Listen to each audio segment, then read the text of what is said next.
I started my product management career 7 to 8 years before, and I was in the same boat like you people are now. So product thinking. So there is a lot of literature online, right? So there's a lot of, I would say there's a lot of noise.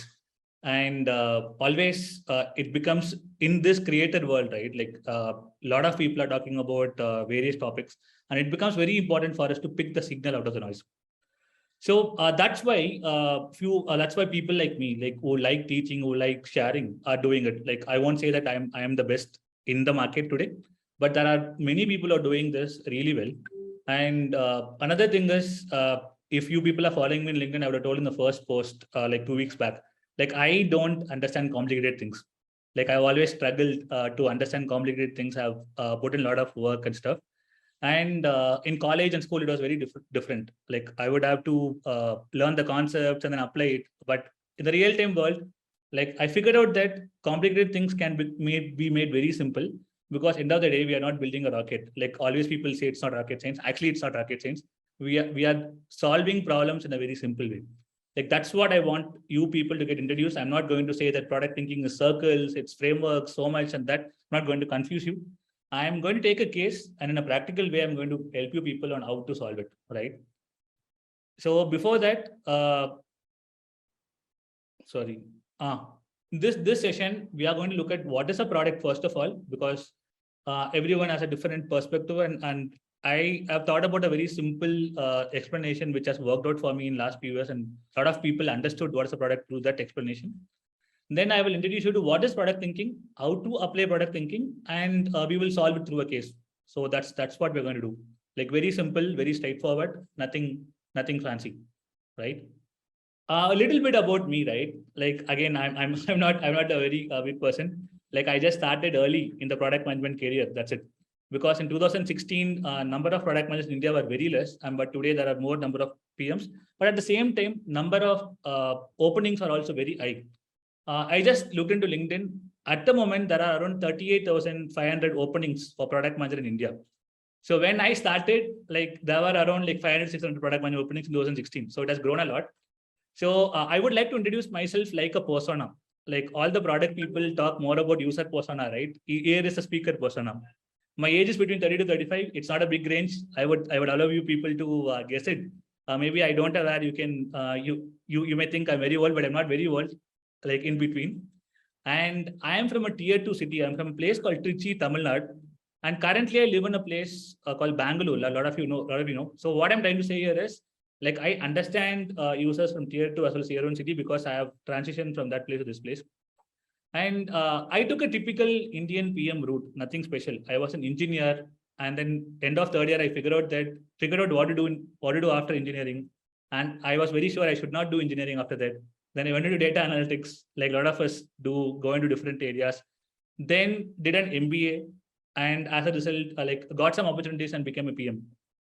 And there are multiple routes. This is not the only route. And this was the famous route like 7-8 years back. But now people don't prefer MBAs. Like this question will come up, and I'm preempting the question. MBAs is not needed for PM today. And again, I married a PM. So I prioritize everything in life, impact and effort. Like it's very boring, isn't it? Like we just talk about priority, and then yeah, that's what we do at home. And I built fintech product at a global employment company for a living. And my interest is to coach and mentor PM aspirants, and I conducted close to 300 plus mock interviews, 20 plus webinars, and 3 cohort-based courses. And I'm very active on LinkedIn. And if nothing is going wrong in my personal life, I will reply to you folks in 24 to 48 hours. And if the question is really good, I will reply immediately. So please connect to me on LinkedIn, and then I'll reply to you. Like I don't use Instagram, I don't use Facebook, I just use LinkedIn. So that is how we use it. Before going into what is a product, let's take an example. Like let's take a food delivery company, be it Swiggy, be it Zomato, or Food Panda used to be a food delivery company when I was in college. Most of you would not be knowing it. So let's take a food delivery company. Like what is the user journey in a food delivery company? Or we can see that, right? A customer first orders food from the app. And once the customer orders food, at the same time, there is 2 action happens. One is order is received by the restaurant. At the same time, order is received by the delivery executive. And to the restaurant, the information is like, this is the food ordered, prepare this food. and a delivery executive by this name will come and pick it up. To the delivery executive, go to the restaurant A, pick up the food and go to the customer and then drop it. Like, this is the food item and this is the address you have to go and pick up. This is the address you have to go and drop it. And parallelly, what happens is restaurant starts preparing the food and packing the food. Say, for example, if you ordered something from McDonald's, like maybe you ordered a like burger there, they start preparing the burger. And at the same time, the delivery executive starts traveling from their place to the restaurant. And once both the work is over, like once the delivery executive reaches and the restaurant prepares food, the delivery executive picks the food and comes and delivers to the customer. And in this entire process, right, in this entire value chain, like what happens, there is someone called customer support. And if the customer or the restaurant or the delivery executive, any one of them have some doubts or some queries, they can just reach the customer support. And now tell me, say, let's take Swiggy. If I say that, what is the product of Swiggy other than food delivery is the product, but what is the digital product of Swiggy? What would you say?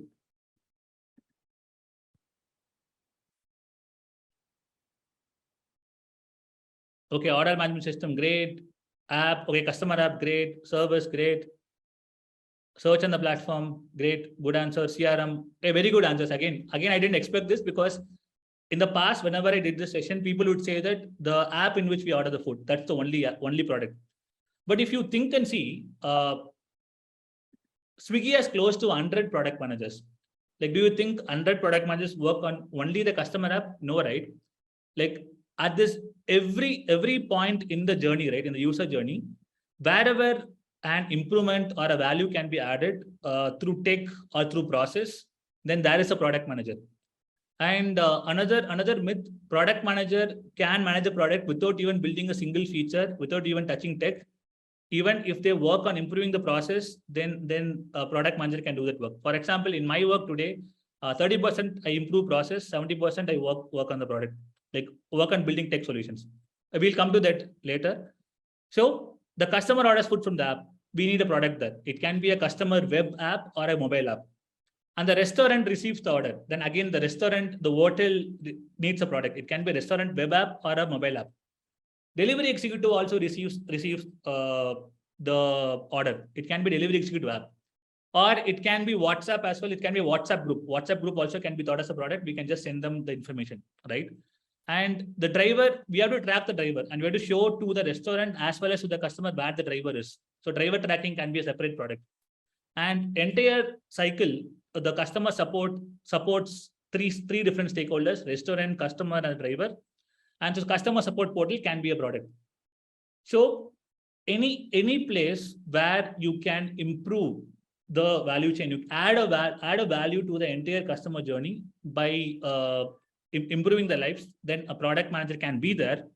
Product manager may not necessarily be there because you can even do that work manually, but a product manager can be there, and whatever they manage is called the product. And a product manager are not people managers. They are called product managers because they manage a product, right?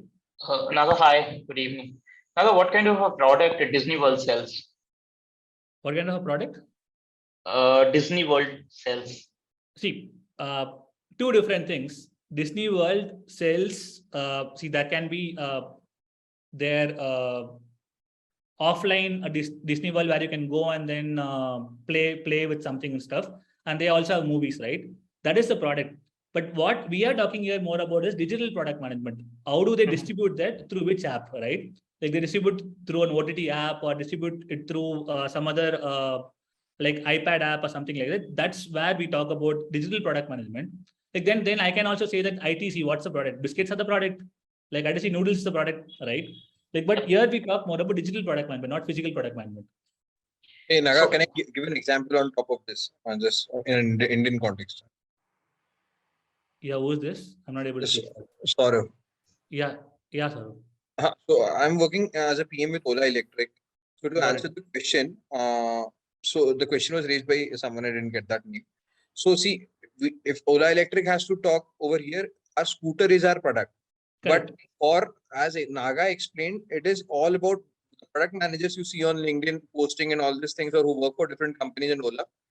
So, so we as PM, we don't work on the scooter, on its manufacturing, on the operations or anything. there are two product teams. One works on the purchase journey, which essentially ensures that there is a seamless purchase, the financing and everything takes an online route because we don't have any dealership. We ensure that. And there is a second product team, which is headed by Anirban Das. They work purely on the vehicle software, that is the Move OS or the scooter to cloud data or the companion app, all those features and products which is with the scooter. So to give an example, this is the example. So there can be products whose entire business model is digital. For example, if you talk about Ola cabs, there is no capex altogether. Cab is owned by someone else. The driver and entire thing, the ecosystem is on digital. But there can be products where there is capex and opex involved, as well as there is a digital angle also involved. So you have to be very careful on where, when we say product management, it is not about the marketing wala product management. It is a digital and software product management. Right. It was spot on, Saurav. And then to add to Saurav's point quickly, and we also have to cover more slides. So physical product management is always there. And then even my wife used to work with Voyo, and then she used to work in an IoT team. And in IoT, there was an hardware product, right? So there were hardware engineers who build it, but product managers do share what has to be built, what is the market sentiment, what's the customer sentiment, right? So, but mostly 95 to 97% of the jobs in the market today are digital product management. Like Saurav very clearly said, once the scooter is built, how do we interact with the customer? That is the product, right? So let me quickly go to this one. Okay, go to the next slides because we're running out of time. Okay, let me come to product thinking, right? So product thinking is nothing but the first step to build the product. Like as soon as a problem is given to you, you should not, if you build a solution, then maybe you're building for the wrong person at the wrong time, and then you're building the wrong feature, right?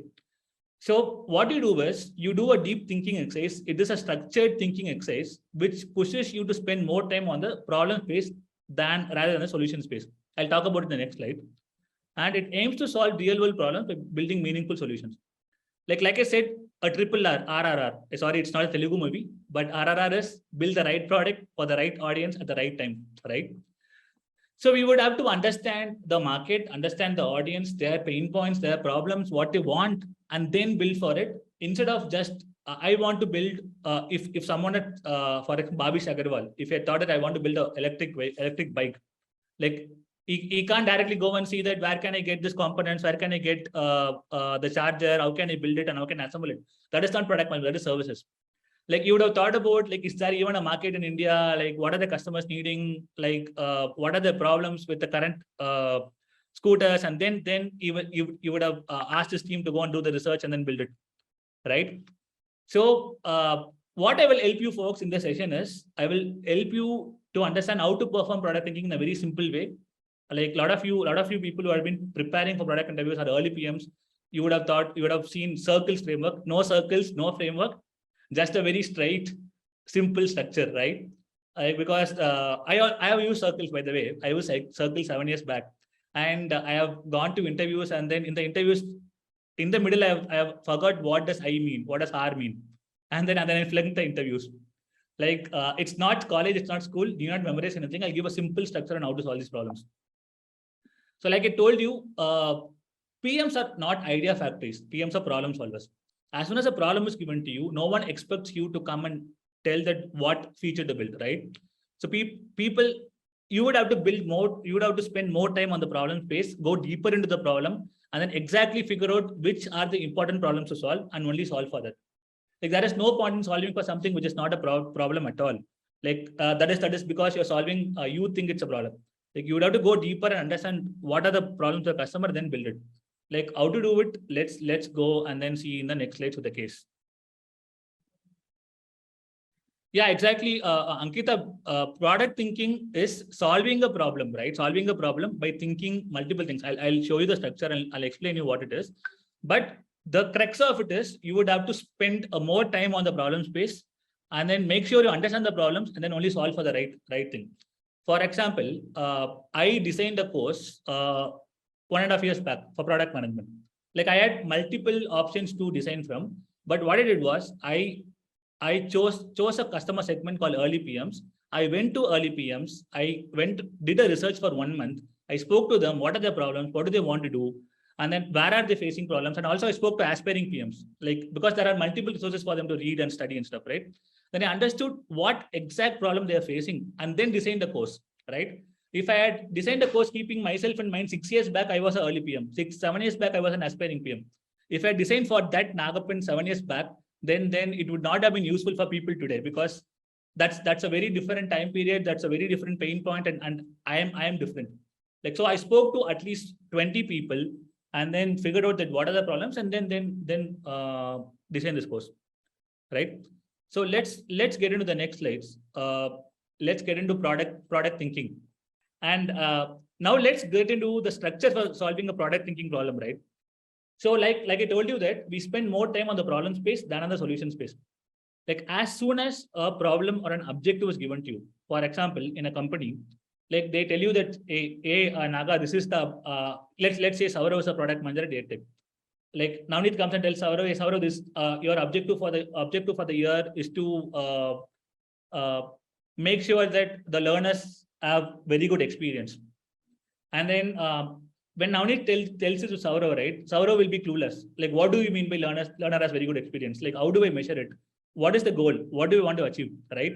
Like, good experience is good experience. Like, good experience for me is like, maybe it's playing music during the course, and good experience of someone is like not giving some more assignments. It's different for different people. Then what Saurav has to do is, Saurav has to go and question Navneet. Navneet, please tell me, what is the goal? What is the objective? Like, what is the metric we are going to track? Like, how are we going to measure it? Then Navneet will say that the NPS is a metric which is usually used, and that is something called customer satisfaction also. Let's say that Navneet says that NPS has to be above 60 for us. Like, NPS is from -100 to +100. It has to be above 60 for us, and then learners has to be happy about it, right? And then, okay, it gives a direction for Saurav. Okay, this is the goal. That's what I want to achieve. Then Saurav goes and then talks to his internal people, then does some research. Okay, I'm building a edutech cohort-based, community-based education company. Then who are my users? Then Saurav goes and does some research and then identifies that who are the user segments, like who can become Airtribe's customers or Airtribe's learners, and then he does that research. And then he goes and talks to them and identifies what are the problem, what are the needs, because otherwise, what will Saurav do is Saurav will build courses what he thinks is good for the community.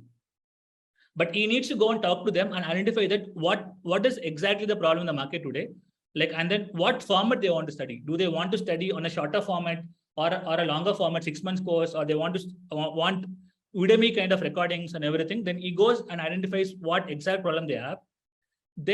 Then he tries to understand from them what is the current journey. Like, if these community-based educational companies are not there, how do you people study?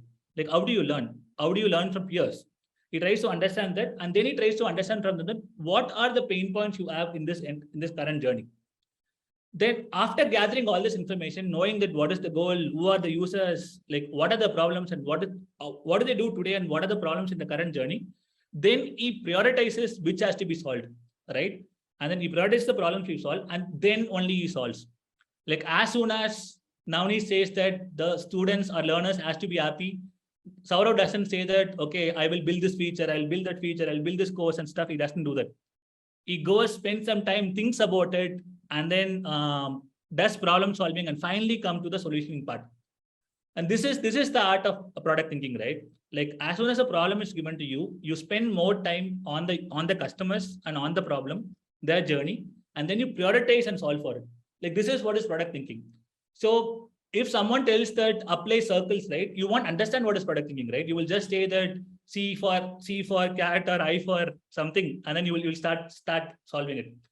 So why there is a structure and why do you do it? Because you need to understand the business first, understand the goals, understand the users, understand the problems, and then you try to solve it. And after you solve a problem, after you build something, like after Saurav builds, like say 3-4 courses, it does not stop there. Like, Saurav has to measure the important metric, which is NPS or CSAT or something. And then once Saurav measures this metric, Saurav will find out that what are the improvement areas, and then he will do a feedback loop into the product and build the improvement areas and make sure that his users are becoming happy day by day, and then they are giving them good ratings, right? Like, this is how it works. So any questions, any feedback? Any feedback here? Any comments? Yeah, hi, Naga. This is Rohit. Yeah, Rohit. So basically, so currently I'm doing MBA, and I have worked in products before, like for 5 years. But so as you said, like circles we won't use, and but the problem is like whenever you go for any interview or anything, so they expect you to put out a framework, and No, then that's a mistake. That's a myth. People don't expect to use a framework. And as a hiring manager, not only me, even my friends, at least I know 10 people. Like if Yeah. people start using frameworks and if they are very into the framework, we just reject them in first 15 minutes. Right? Okay. We give them a Okay. chance. I directly tell people that don't use frameworks. Let's solve together, right? And then we solve it together. And then if they use framework, then we just reject it. Because we want to know people that are the thinking process, right? At the end of the day, I'm going to work with them. Tomorrow, I'm going to brainstorm with that person. When I'm brainstorming and I'm solving a problem with that person, I should be comfortable and get some value from that person. It's give and take. It's not always giving or not always taking, right? Yeah, let's restrict the questions for now to product thinking, this structure. If you have any questions, feedback on this, towards the end, I will take all other questions on product management. Now let's restrict the questions to this product thinking. On this structure, which I am proposing. This has worked out really well for me in the last 6-7 years. And even today, I'm applying on my day-to-day work. Like any problem which I come across, I apply this structure, I solve it. And that's how I'm doing it. So a classic example, which an aspiring PM or early PM, like I've seen in a lot of interviews, which they do is, as soon as I say that, how to like design a washing machine for blind people. As soon as I give this question, 60-70% of the people start with the features, start with the solution. Like that is the myth I'm trying to break. Like people are not looking for great solution. People are looking to identify the right problem to solve, because as you very well know, always any company is resource constrained. Like, and then we have very less time to work on. So it becomes super difficult. Yeah, I'll just pause for a minute for any questions. So, Naga, hi, Sonika this side. My question is that how is the product thinking different from design thinking? Apart from the fact that product thinking is thinking about deep diving into a problem, and design thinking is deep diving into a solution. What else are the differences between product thinking and design thinking? See, design thinking, as you very clearly pointed out, it's more into the solution. Like, what do I build, right? What do I build? How do I build it better? And it's more into solution. But product thinking starts right from business objectives. Then it goes deeper into the problem space, right? And design thinkers also go and understand the problem, but they see more from the user persona perspective. Like here, what we see is we also see from business perspective, like, is this problem worth solving? Should we solve it or not? And then also after we solve, right? After solves, design's work stops there. Design thinking stops. But product thinkers, what they do is you measure it and then you see the improvements and then you do a feedback loop. Like design thinking, I would say it's a subset of product thinking, right? Like for example, from user persona till solutioning, it can be design thinking. Like only the goals and the metrics, which actually it's not the responsibility of designers. That's why there is someone called product managers. So from business perspective and from your user perspective and from problem perspective, how do you solve the right problems? And after you solve, how do you do a feedback loop by measuring it? That's where it differs. Okay, thanks. Yeah. Hey Naga, Soumya this side. Just a quick question around this. Not taking this from interview perspective, just from the work side.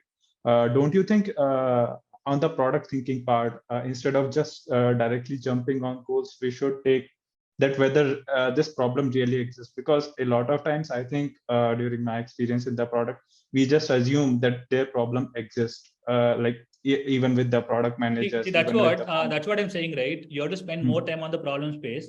So in the product thinking exercise, you can go back and tell to your leadership or to your manager that either you can have two answers. This problem is not worth solving because A, B, C, D reasons, or this problem is worth solving and these are the deeper problems, right?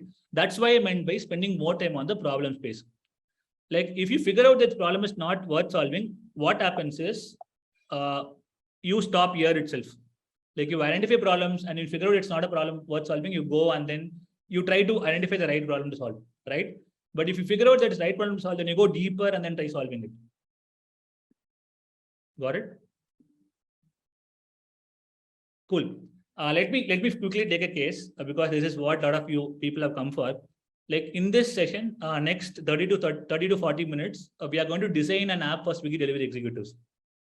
So let me give you some like some backstory to it.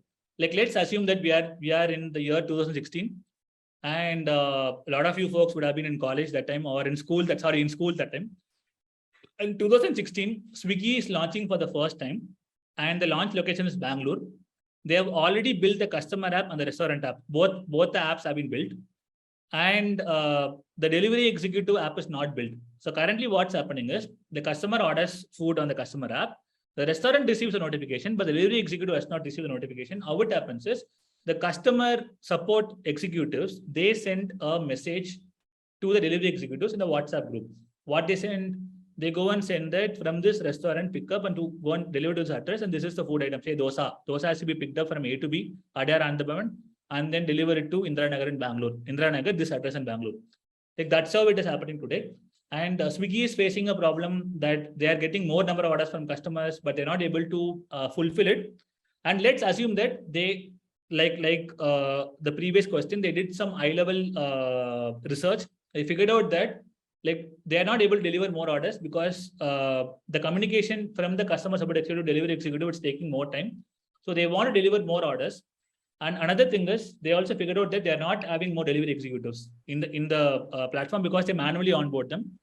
So the North Star, the goal which they want to achieve is they want to deliver more orders, right?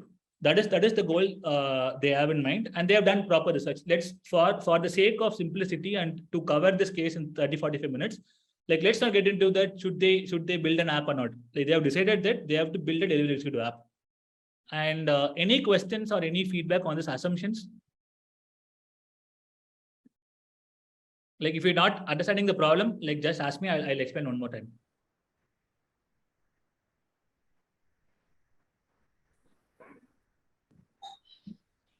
Yeah, so I'll take it as an S. So they have decided that they have to build a delivery executive app. And like, how do we go about it? As a product manager, you have been given this problem, and then you are asked to design this delivery executive app, right? And the first step, as soon as the goal or the objective is known to you, and then may deliver more orders. Like if you are in a company, then they will tell you an exact number.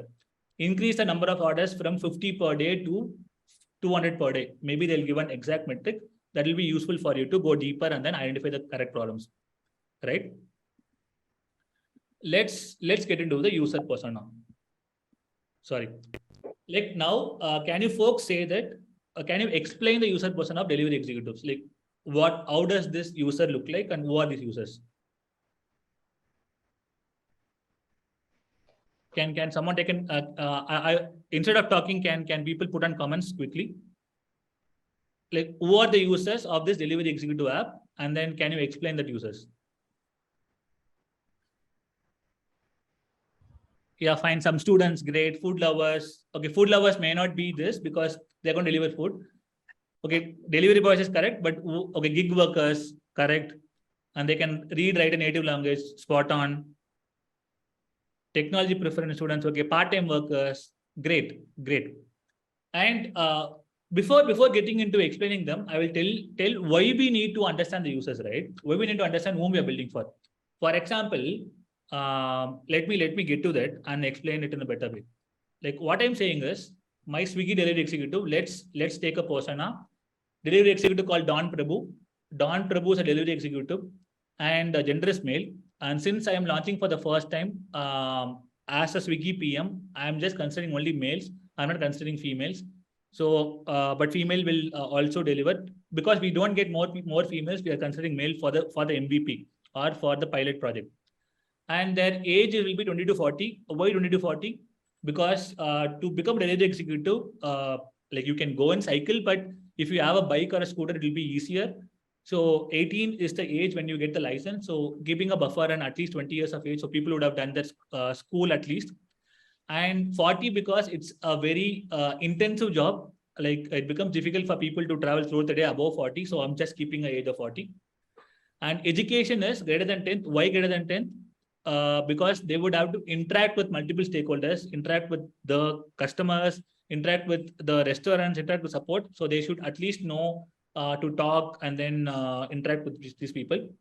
And so they should be little educated, and they should have a working all their smartphones, because Swiggy as a they build apps only. They give apps so that they make the process efficient. So working all their smartphones. And these people are looking, like a lot of you said, right? These people are looking for a part-time or a full-time job, because they don't have job at the constant job at the moment. They want some money, and they know driving. Very important thing. They know they should know driving. Without knowing driving, they can't do it, and they hold a driving license. And they understand, because it's Bangalore, they understand Hindi and Kannada, and they can manage English, right? So they'll be able to manage English because it's Bangalore, and it's a very cosmopolitan crowd. So now this is how we define a user persona, and then we try to do the demographic, geographic, and their interest, their behavior, and what they are like, right? And why do we do it? Like, can anyone take a guess on why do we define a user persona? Like, I would like to get on the comments. Why do we define a user persona? Like, 1 or 2 answers will do.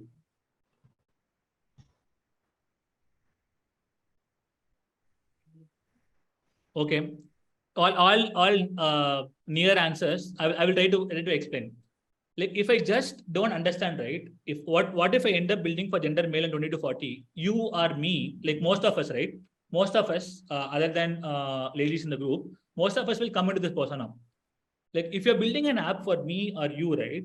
Like, it's a very different ballgame, because we are tech savvy people where we can use complicated apps.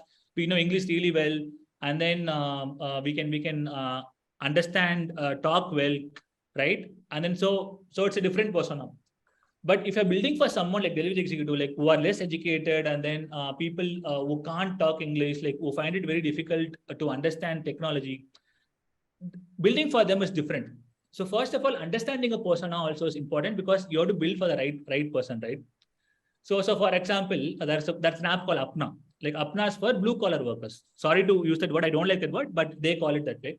Like, let's say that there are people who work on gig jobs and stuff. Like, their understanding of technology, their community, it will be very different. So you can't go and build a gamification or something like cred app for them, right? Because it won't suit that persona, right? So you would have to understand the persona really well, and then from the persona also you try to understand what are the problems, what are the pain points, and what do they prefer. Then try to build for them, right? Any questions on why persona and how to define a persona? Like, again, I have not taken more time to define a persona. Like, how to define a persona itself is at 20-25 minutes kind of a session, but we can't do it. Like, I'll be doing it in my full-time course, but like, currently I have a question. May I? I have a question. May I? Yeah, Sridhar. Yeah, go ahead. Yeah. The persona you are communicating, like, the personas are important. Yes, important. In that, what are the major contextual information is required for us for considering our even metrics, even for decision making, whatever it is? What are the key points required to be covered? Any framework is there? So that's what even I've covered here, right? First is demographics, then is geographics, then is their behavioral. Like, what kind of people they're like. For example, I can also tell you that they use scooters. Like, they use Android phones only. They don't use iOS, right? If you understand that, right, you won't build an iOS app. You just build an Android app. So demographics, geographics, your behavioral, and their interest, right? Interest and their problems and needs. As a persona, what are the problems and needs? This is what you need to cover. Then I have a question over here. Like, last time, just 5 minutes back, you have given that information relating to that. The persona has collected, and we developed one app, Swiggy app, or I don't know about that. The app developed for restaurant and this one related part. At the time, I have collected all the information. Before that, this kind of gap should not come across. If I'm wrong, please correct me. Got it. See, so always when you build for the first time, right, you won't solve for all the problems. Like, that is the beauty of product management, right? So product management is some continuous improvement kind of a job, right? Like, you build something, you give to it, then you figure out that you did not identify some gaps, then you go deeper, talk to those people, identify gaps, and then build and improve. Like So that's how we funnel do. we will do that. Funnel analytics, we can plan for it. Yes, I will to agree for it. But the reason is that, I'm looking for the prioritization part.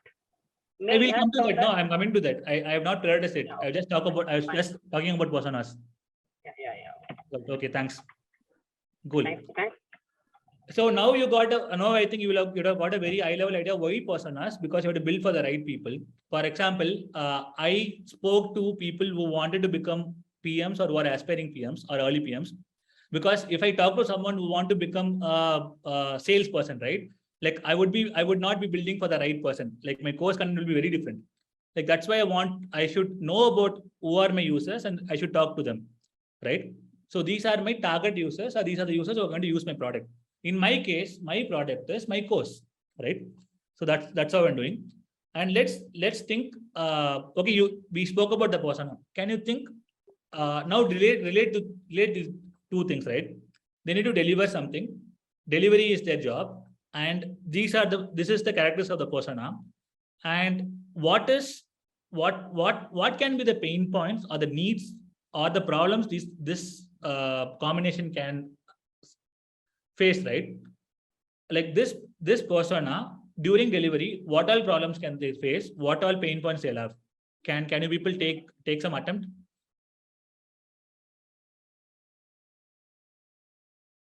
Yeah, hobbies you can consider it, but if you're building something like your social media app or something, it's not relevant here.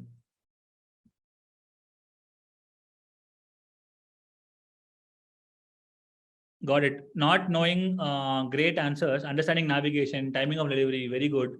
Location-based notifications. Okay, don't get into features. Like try to only tell problems, right? Okay, very well. Not knowing how much they will learn, navigation. Okay, great answers. Like let me try to eye level cover some pain points. I'm not covering all the pain points, but almost you people have covered a lot of pain points. Okay, right? So a very important thing. As a delivery executive, first of all, currently it is manual process. So it takes more time for delivery executive to get onboarded. Like they find it really difficult to come and onboard in the app, right? Onboard without an app. They have to go to the Swiggy office, they have to give the documents, they have to get delivered. So that is one of the pain points for these people. Because if they don't get onboarded, then they can't become delivery executives. That's first one. Then they drive throughout the day. Like driving is a bigger problem for them. And during driving, they have to manage so much of information.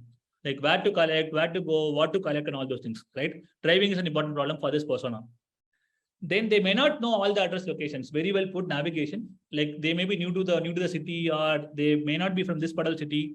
This may be an important problem. And if they're not able to find something, the restaurant or the customer place or something, they have to be in continuous calls. They have to call the people and then they have to do these things, right? Like whom do they reach to? Like they have, if they have some problems, that is another problem.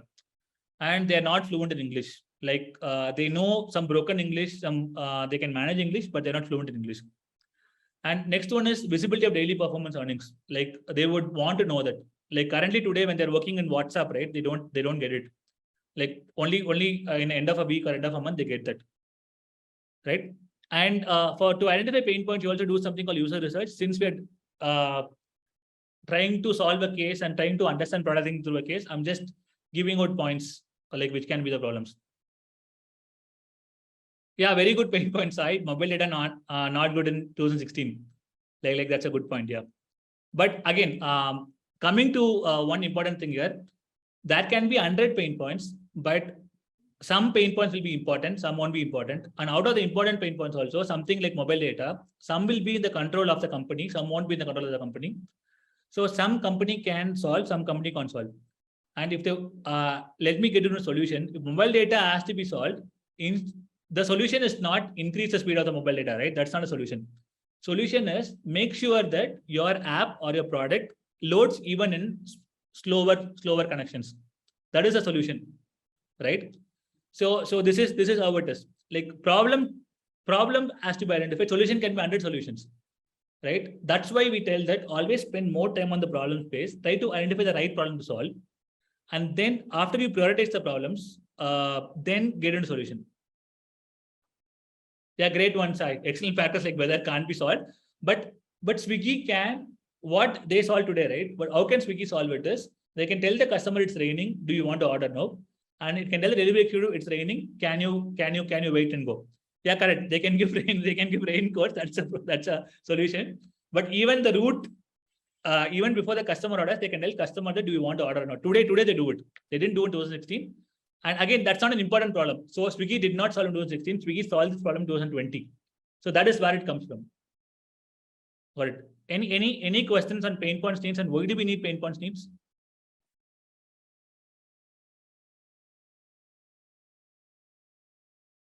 Great. Yeah, Naga, I have a question. So one of the pain points that Yeah, Nikhil. during the user research, executive can tell that the lower earnings, which are in control of Swiggy, right?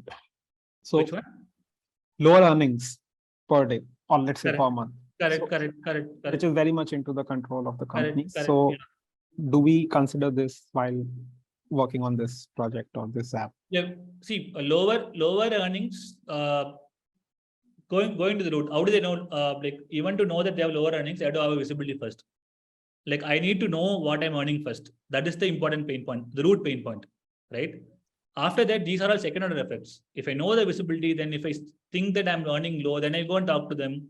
Like you're getting it right. So always No, think because about they were interacting over the WhatsApp and they have been delivering, right, for some time in 2015, 16, Correct. because of the WhatsApp and all. Though the real-time visibility or the visibility is not there, but at the end of the day, they knew that what is the amount they are earning per day or per month. Okay, fine. That can be a pain point. Again, But that pain point shall can we consider this? Yeah, question is. we can consider it. And again, see, some pain points can be solved through a process or solved through a policy.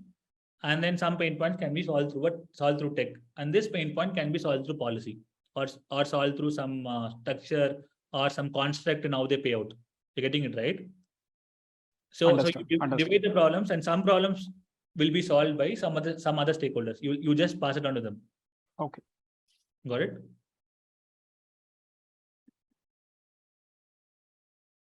Got it. Let me get to the next one. So we don't stop with the user, right? We try to understand what kind of a problem the user can have. Then we also try to understand the current user journey, like as is process, what they do today. Like what do they do today? They receive message on WhatsApp group from Swiggy support team with order details, pickup point, drop point. They go to A, pick up the food. Then they go to B, drop the food. They call ARB in case they're not able to find the location. And once delivered, they have to inform the Swiggy support team. Only if they inform, then Swiggy support team can update in the customer app and the restaurant app, right?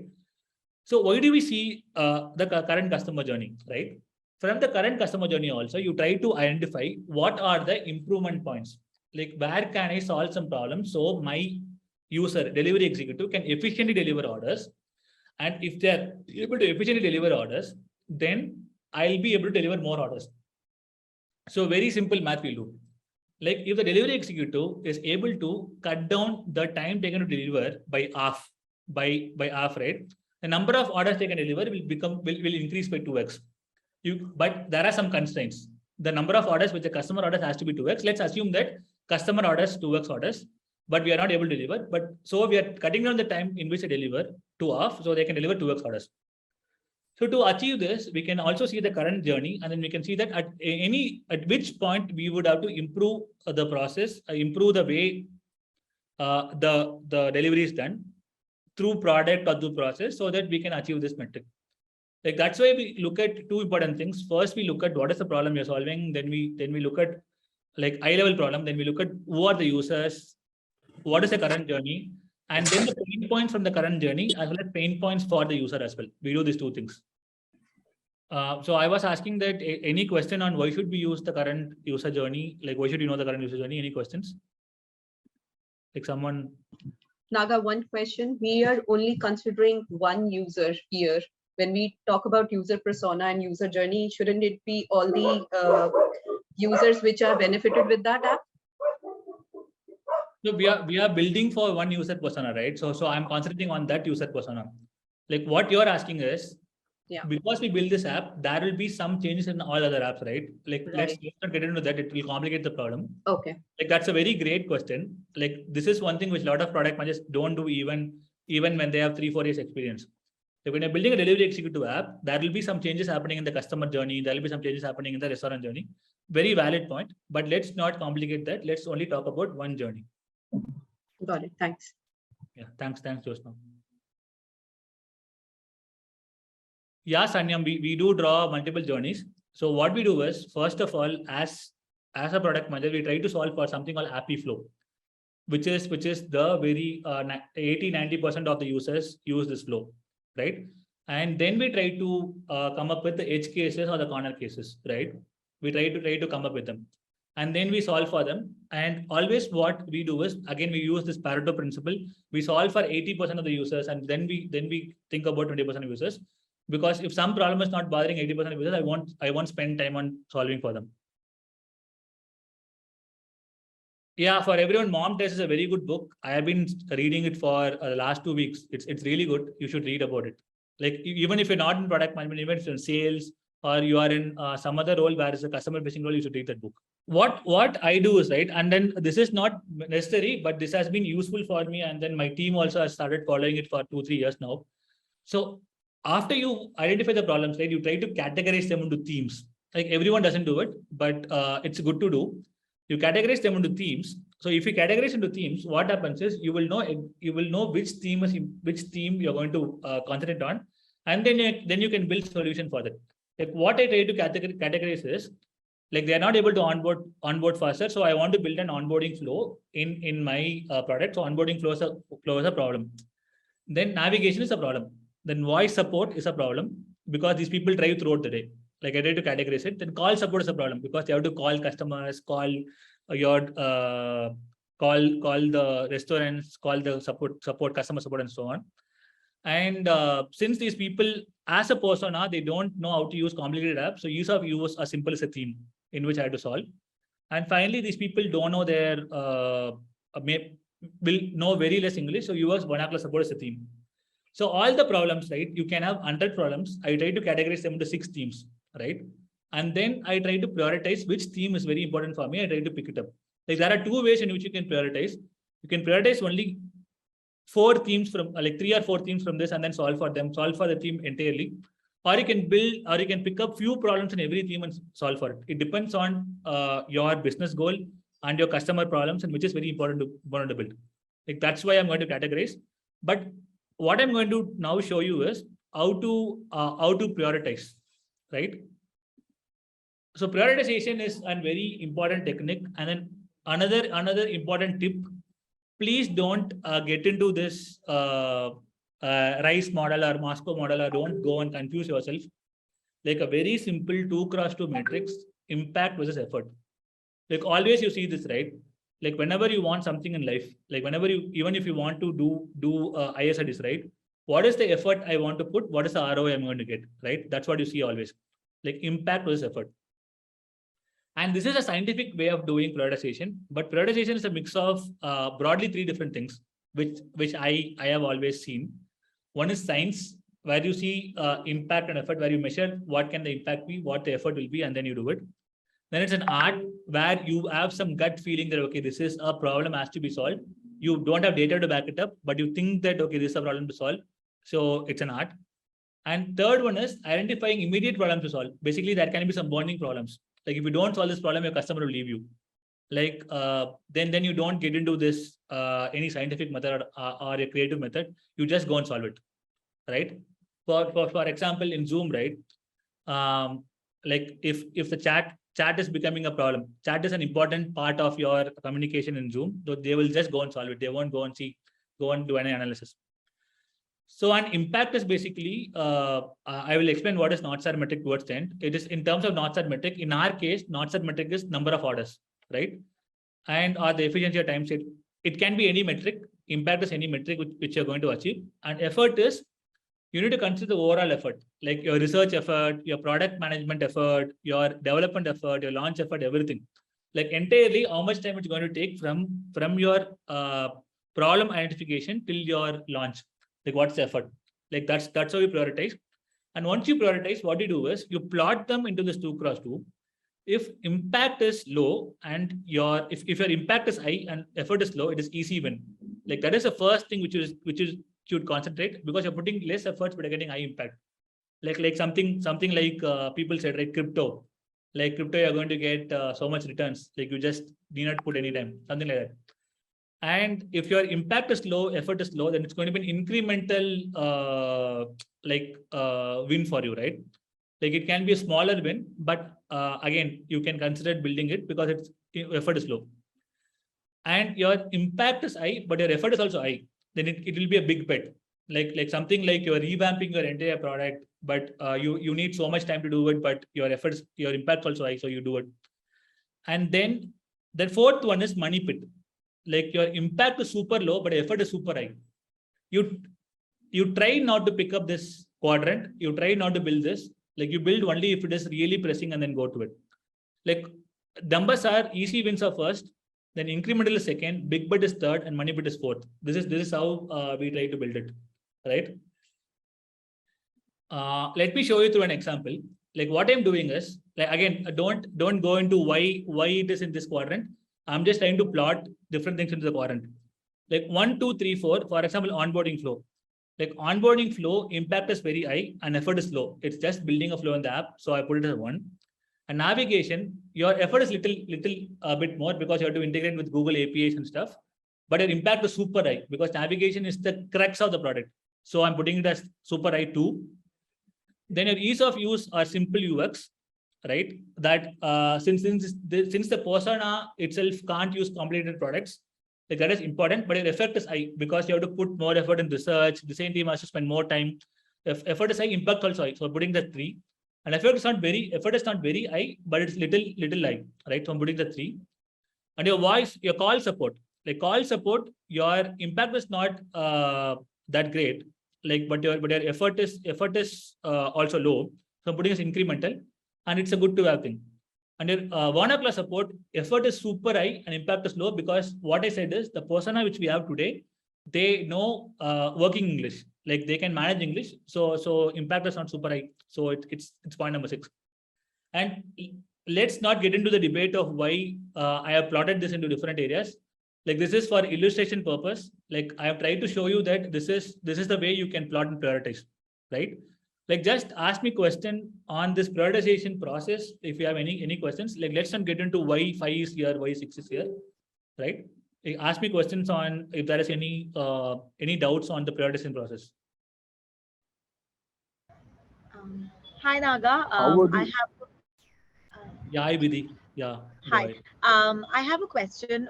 How did you prioritize between 4 and 5, call support and voice support? Since like effort is low. Okay, so Vidhi, I told you, voice right? See, this can be debated for an hour. Like currently, I'm trying to show you that. Like, let's assume that call support is impact on the lower side and then effort on the lower side. Let's assume that. Like, I'm just illustrating you on how to prioritize. Getting it right, Vidhi? Hello. Yeah, for everyone. So we can debate, we can brainstorm, and we can basically whenever we do it in a real-time job, right? We will have a metric. We will be able to estimate a metric. What will be the impact, right? And we will know what is the effort, how much time we're going to spend. So we'll be able to exactly plot. For now, I'm just plotting it for the illustration purpose. Yeah. Hi Naga, Rohit this side. So my question is like, so we use like a lot of models, be it impact analysis or any other model, but the only problem that we get is how would you measure impact and efforts? Yeah, let me come to it. So onboarding flow. The onboarding flow, what metric will onboarding flow affect, right? It will affect the number of delivery executives onboarded. And if the number of delivery executives onboarded is more, you can deliver more order, right? So navigation. If navigation, what metric it will impact? The metric it is going to impact is the time taken to deliver an order. The time taken is reduced, then your number of orders will increase. So what you do is you try to bring all these metrics into a single scale and try to compare them, right? So onboarding flow can, if I build the onboarding flow, it will increase the number of orders by X number. If I build the navigation flow, it will increase my orders by Y number. Then you can compare. You're getting it right? whenever you do, you may not know the exact numbers, but you estimate towards it. You say that if I build the navigation flow, my time to deliver will decrease by 30%. That is a number I'm estimating. Like, and again, another question which you get in interviews, right? Guesstimation. Like, how do you estimate the impact, right? The metric you can estimate. So based on that, you put all the numbers, then you divide them into high, low, medium, or you can just do high, low, and then you plot it. So again, this is a 1 hour topic. Like, if needed, I'm doing it in other avenues. I'm talking about it in detail. But for now, I'm giving you a gist of how do we prioritize. Is it okay? Okay, and is there any recommended scale to measure this, or we go with high, low, medium, something? See, high, low, medium has worked out for me. Like, again, there is no right, wrong model. High, low, medium is what we put. And also we define if it is going to be number of delivery executives onboarded, what is high in that, what is low, what is medium. Then if the time reduced, what is high, what is low, what is medium. We try to normalize them to a single scale. You're getting it, right? Okay, yeah, got it. Normalize all the metrics to a single scale, then you will know easily you can put high, low, medium.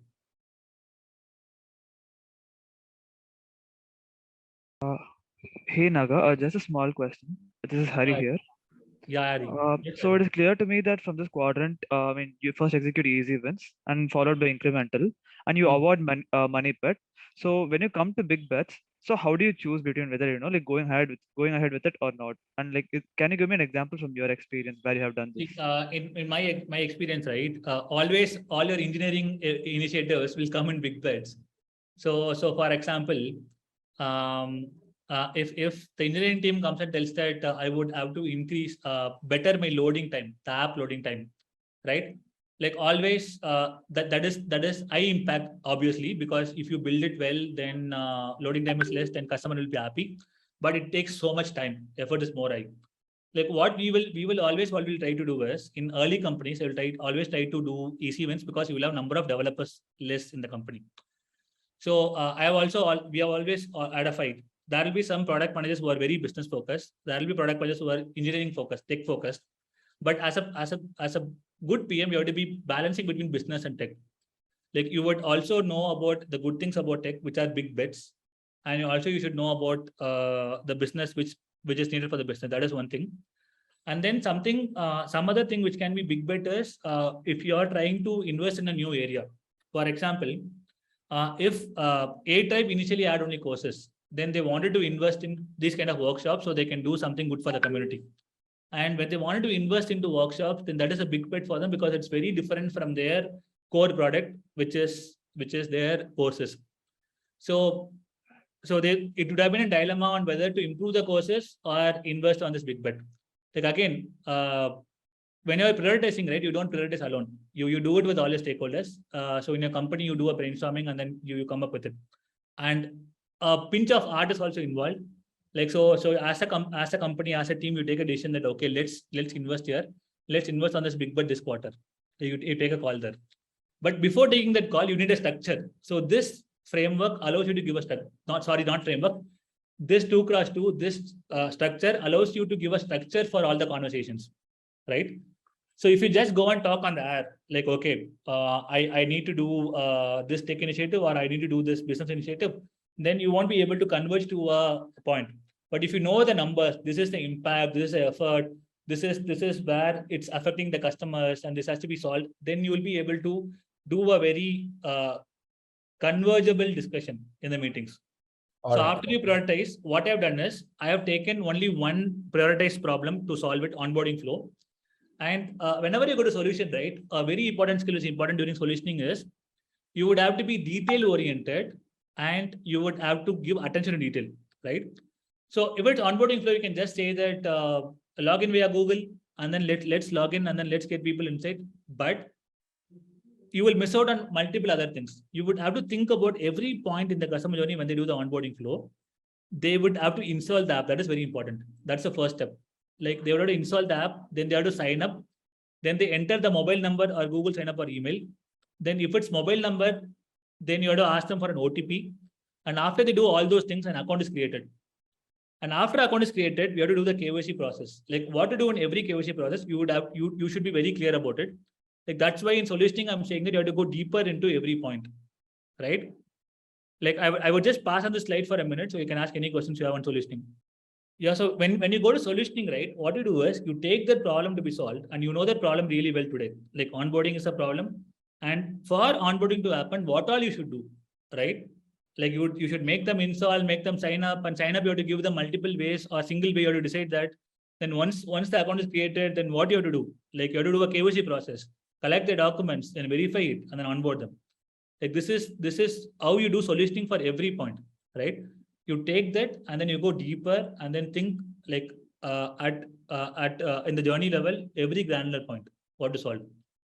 Because as a product manager, you feed in this information, you work closely with designers, if it's a design heavy problem, and you feed this information to the developers and you ask them to solve it.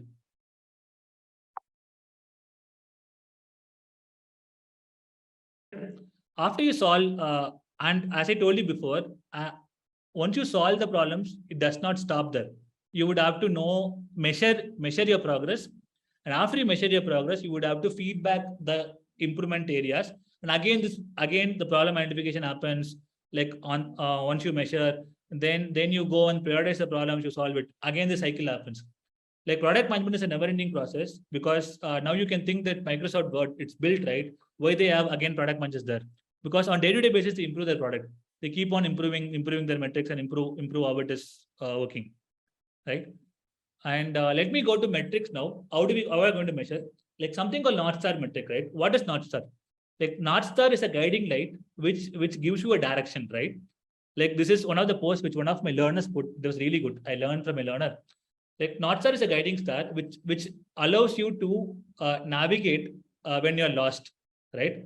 Similarly, your North Star metric, number of orders delivered, like it is your anchor which allows you to get a direction for this entire process, entire product building process. So whenever you're trying to build something, you always think that number of orders delivered. Can I do this? Like, will this feature or will this problem, if I solve this problem, will I be able to increase number of orders delivered? That's what you think. And after you come up with North Star metric, you try to come up with sub metrics, right? Like total number of for number of orders delivered to be high, you need more delivery executives. Then every delivery executive has to deliver more orders. For them to deliver more orders, the time per delivery has to be less. So these three, to achieve number of orders delivered, to achieve more number of orders delivered, these three are the factors, right? And then what you see is, so if the number of, again, another sub point will be, if I want to deliver orders, okay, a delivery executive can only deliver to an extent.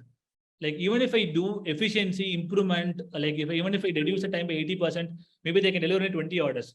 Like, but if I'm getting so many orders from my customers, then I would have to onboard more delivery executives. Then your onboarding metric comes into picture. Your onboarding funnel metrics and your onboarding TAT. TAT is turnaround time.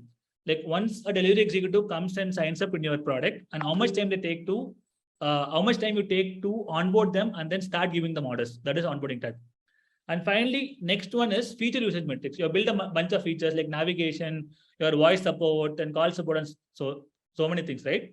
And your product is always a smaller real estate. And going to app products, app is a very small app, and you can't have multiple features in a smaller real estate. So you always check the usage metrics, and if people are not using something, you remove it.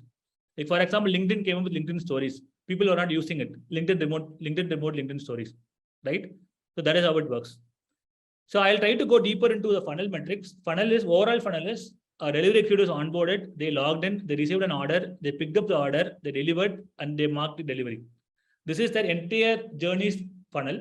But every step in this funnel can be divided into micro funnels. For example, onboarding micro funnel, they install the app, 100% of the people install the app, 90% of them signed up, 85% of them entered personal details, 80% of them of the 100% uploaded documents, and 77% were successfully verified, and finally 60% onboarded and took the orders. And why do we do something like this onboarding funnel and stuff, right? All the funnel metrics and stuff. Like when, as a product manager on a daily basis, you see what are your metrics going up? How is your metric going up and down? And if it goes up and down, you do something called root cause analysis. I'll be conducting a workshop in 2-3 weeks on root cause analysis, how to perform that. And for doing root cause analysis, data becomes important. Now, that can be a question: why only 60 of the 100 people who install the app are onboarding? Where the bigger drop is? Then you go and see that once the people upload a document and once they go to the verification process and they get onboarded, 17% of people drop here. Like, why are they dropping? Then you go deeper, you ask some questions, you see data. Like I'm covering another workshop in 2-3 weeks on this topic. And this becomes an important job of a product manager: root cause analysis, problem solving. So that's why your funnels also becomes important part of your metrics. This is it.